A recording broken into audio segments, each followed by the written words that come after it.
আমার কাছে ভালোবাসার সংজ্ঞা হচ্ছে বিশ্বাস আর হচ্ছে শ্রদ্ধা। আমার ভাইয়ের রক্তে রাঙানো 21শে ফেব্রুয়ারি আমি কি ভুলিতে পারি। শবে বরাতের দিন তো আসলে সবাই নামাজ পড়ে, আসলে অন্য ধর্মে কেউ আছে ওদের তো আর শবে বরাত না, তো ওরা অবশ্যই ওরা ফাল্গুন পালন করবে, ওরা ওরা ভালোবাসা দিবস পালন করবে। যেহেতু আমাদের বাসায় শবে বরাতের দিন বাসার মধ্যে কাজও তো থাকে, হালুয়া রুটি বানাইতে হয়। আমি তো কখনো পর্দা থেকে বিলীন হয়ে যাইনি। অনেস্টলি এখন পর্যন্ত সেভাবে বলার মতো কিছু নেই, তাও মানে তারপরেও যখন আমি কাজ শুরু করব অবশ্যই আপনারা জানতে পারবেন। না, আমার ভালোবাসা দিবস নিয়ে কি প্ল্যান আছে? আমার আসলে এক একটা সময় এক একটা জিনিস সেলিব্রেট করতে ভালো লাগে, তবে সবসময় বরাবরের মতোই আমার আসলে পহেলা ফাল্গুন আর পহেলা বৈশাখ এই দুইটা যে কোনো বাঙালির জন্য আসলে এটা অনেক বেশি ইম্পর্টেন্ট। এটা অনেক বেশি উৎসব মুখর একটা কি বলে ইয়ে। আর হচ্ছে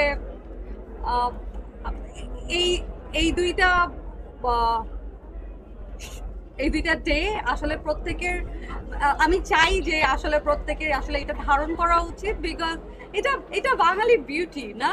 পহেলা ফাল্গুন, পহেলা বৈশাখ, এটা আসলে হয়তো নিউ ইয়ার সেলিব্রেট করা হয়, বাট এরকম মানে আমরা যেরকম করে বিভিন্ন ঋতুগুলো সেলিব্রেট করি, এটা আসলে খুবই অ্যামেজিং একটা ব্যাপার।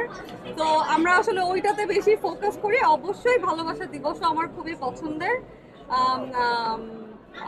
আমি দুইটা ডে একসাথে, এটাও আমার কাছে মনে লাগে। প্রভাপুর কাছে ভালোবাসার সংজ্ঞা কি? আমার কাছে ভালোবাসার সংজ্ঞা হচ্ছে বিশ্বাস আর হচ্ছে শ্রদ্ধা। আপু, এবার ভালোবাসা দিবস সবাই অনেকে বলছেন নামাজ পড়বেন, অনেকে বলছেন উদযাপন করবেন। আপনি কি করবেন আসলে ভালোবাসা দিবস যেহেতু সবার একই দিনে পড়েছে? শবে বরাতের দিন তো আসলে সবাই নামাজ পড়ে, আসলে সেদিনই ভালোবাসা দিবস 14 তারিখ। ভালো তো আরো বেশি ভালোবাসাই নামাজ পড়া হবে নাকি? আমার কাছে আসলে মানে টু মি ইটস কল, আমি সবসময় বলি যে আমরা তো অনেক কিছু মানতে চাই পারি না, কিন্তু আমার কাছে মনে হয় যে এটা আমার কাছে I am showing gratitude to my Almighty. তো আমি যতটুকু পারবো আমি অতটুকুই আসলে করব। আর যদি এরকম ডে থাকে তাহলে তো আমি পার্সোনালি আমারটুকু জানি, আমি আর কারোটা নিয়ে আসলে আমি জাজ করারও কেউ না। তো যার যেটা করতে ভালো লাগে, যার যেটা করতে স্বাচ্ছন্দ্য বোধ হয়, যেমন মানে অন্য ধর্মের কেউ আছে ওদের তো আর শবে বরাত না, তো ওরা অবশ্যই ওরা ফাল্গুন পালন করবে, ওরা ওরা ভালোবাসা দিবস পালন করবে। যেহেতু আমাদের বাসায় শবে বরাতের দিন বাসার মধ্যে কাজও তো থাকে, হালুয়া রুটি বানাইতে হয়। আমার বাবা খুব পছন্দ করে। কখনো কখনো আমরা যদি তাকে হাদিস শুনাই যে এরকম কোনো প্রচলন নাই, তখন সে অনেক মন খারাপ করে। তাহলে প্রতি বছরই হালুয়া রুটি হয়? একটা কথা সেটা হচ্ছে এখন তো অনেক যারা নাটক করে, অভিনয় করে, বই লিখে, জীবনের গল্প লিখে, আপনি কি এরকম কখনো বই বের করবেন কিনা? আমি যেহেতু সুন্দর করে গুছিয়ে কথাই বলতে পারি না, সেখানে আমি লিখবো কিছুটা, মানে এইটা আসলে এক্সপেক্ট করা খুবই মানে out of my league. But আমি যদি লিখতে পারতাম সুন্দর করে তাহলে আসলেই আমি লিখতাম। কেন লিখবো না, অবশ্যই লিখবো। আমার হোল লাইফটাকে আমি যেভাবে আমাকে এত সুন্দর করে আমি দাঁড় করিয়ে রেখেছি, এটা মানে এটা আমি মানুষকে বলতে চাই যে নেভার গিভ আপ। তো এটা তো আসলে যদি আসলেই লেখা যেত তাহলে তো লিখতে পারলে ভালোই হতো, কেউ পড়লে একটুখানি ওদের ভালোই লাগতো। লিখতে পারেন না, ভালো গান গাইতে পারেন আমরা জানি, তাই না? তাহলে আপনি একটা গান শোনায় দেন আমাদের একটা। সবাই চুপ করেন, আল্লাহর রাস্তায় চুপ। গল্প লিখতেন, যখন লিখতে তখন আপু গান চাচ্ছিলাম যে আপনি তো অনেকদিন থেকে অভিনয় থেকে দূরে আছেন, আপনাকে আমরা দেখছি যে মেকআপ আর্টিস্ট হিসেবে কাজ করছেন, এই পরিবর্তনটা আসলে কেন? আমার অভিমানের কারণে কি আপনি দূরে আছেন অভিনয় থেকে? না, অভিমান না। ওই যে আমার হয়েছে কি কোভিড এর পর থেকে বেশ কিছু ছোট ছোট ঘটনা আমার ভালো লাগে, তার থেকে বড় কথা হচ্ছে এত কষ্ট করতে ভালো লাগে না। মানে 9টার সময় শুটিং এ যাব, তারপরে সারাদিন আসলে এত পরিশ্রম, কখনো কখনো মনে হয় যে আচ্ছা একটু রেস্ট নেই। But at the same time শুধুমাত্র মেকআপ কেন, আমার যে কোনো ক্রিয়েটিভ সাবজেক্ট, যে কোনো কিছুই আমার মনে হয় যে একটু শিখি।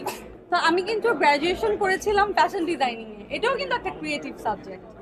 তো আমি যখন আমার বাসায় যখন আমি এই গ্র্যাজুয়েশনটা আমি যখন আমি পড়াশোনা যখন স্টার্ট করছিলাম, তো নিঃসন্দেহে প্যারেন্টস তো রাজি হয়নি, ফ্যাশন ডিজাইনিং এটা আবার কেমন সাবজেক্ট, ফ্যাশন ডিজাইনিং এটা আবার কেমন সাবজেক্ট। তো তখন আমি ওদেরকে বুঝিয়েছিলাম যে এইটা নিয়ে আমার আসলে অনেক রকম স্বপ্ন, এখন আমি কখনো এগুলো কোনোদিন বাস্তবায়ন করতে পারবো কিনা সেটা আসলে আমার জন্য যেটা লেখা আছে আসলে সেটাই হবে। বাট আমার তো এরকম অনেক অনেক ক্রিয়েটিভ জিনিসপত্র শিখতে ইচ্ছা করে।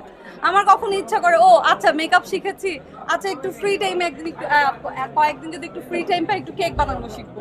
তো যে কোনো ক্রিয়েটিভ অ্যাক্টিভিটিস আমাকে অনেক ইন্সপায়ার করে, যে কোনো ক্রিয়েটিভ মানুষ আমাকে অনেক ইন্সপায়ার করে। আপু গান শুনে শেষ করুন, গানটা শুনতে চাই। আমাকে যখন কেউ গান গাইতে বলে আমি তখন গান খুঁজে পাই না। হচ্ছে আপনার সামনে আর কি বিয়ের প্ল্যানিং কবে করছেন?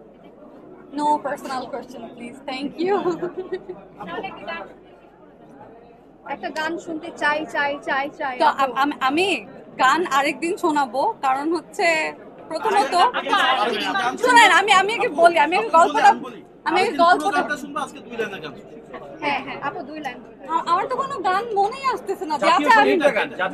জাতীয় সঙ্গীত কেমন করে গাই? এই যে ওনারা বসে আছে, ওনাদের তো দাঁড়ায় যেতে হবে।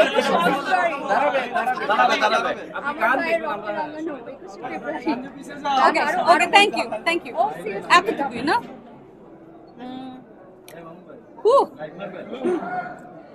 আমার ভাইয়ের রক্তে রাঙা 21শে ফেব্রুয়ারি, আমি কি ভুলিতে পারি? আমার ভাইয়ের রক্তে রাঙা 21শে ফেব্রুয়ারি, আমি কি ভুলিতে পারি?